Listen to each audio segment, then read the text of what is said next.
आदाब नाज़रीन, आप देख रहे हैं खबर दोपहर। मैं हूं आपके साथ अबू हुरैरा। शुरुआत करेंगे फटाफट 5 मिनट में 25 खबरों से।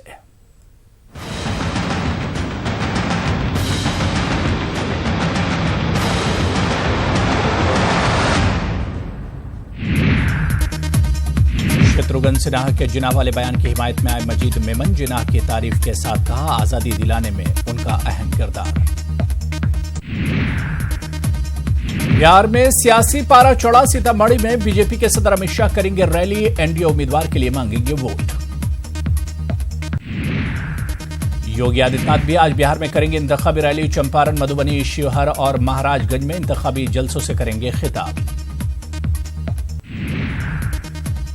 आरा में जेडीयू लीडर पर हमला करने वाले मुलजिम को पुलिस ने किया गिरफ्तार। कल शाम मुलजिमीन ने शिवनाथ को मारी थी गोली।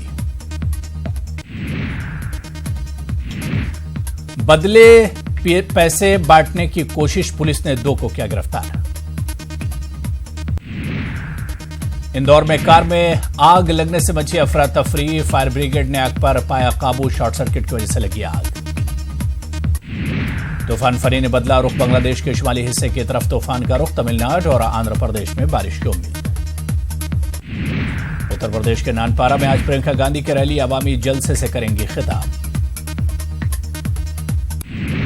अगर मसूद अजहर को साध्वी शराब दे देती तो सर्जिकल स्ट्राइक की जरूरत नहीं पड़ती। दिग्विजय सिंह ने साध्वी प्रज्ञा का उड़ाया मजाक। हिमाचल के चंबा में सड़क हादसा। 100 फीट गहरी खाई में गिरी बस। 11 अफराद हलाक, 30 जख्मी। थम गया चौथे मरहले के लिए इंतखाबी तशहीर का शोर। कल डाले जाएंगे वोट। आज डोर टू डोर सियासी पार्टियां मांग सकेंगी वोट। चौथे मरहले के लिए 29 अप्रैल को है पोलिंग। 71 सीटों पर डाले जाएंगे वोट।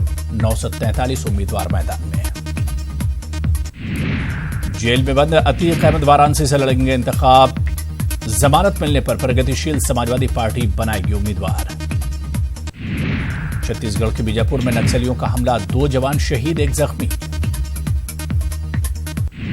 पाकिस्तान के साबिक सदर परवेज मुशर्रफ की होगी पाकिस्तान वापसी। 1 मई को लौटेंगे दुबई से पाकिस्तान। परवेज के मुशीर सुलेमान सफदर का बयान।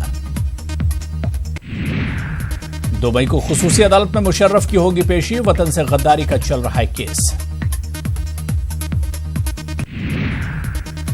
कैलिफोर्निया की इबादत गाहों में फायरिंग का मामला। ट्रंप ने कहा, यहूदियों के खिलाफ नफरत को खत्म करना जरूरी है।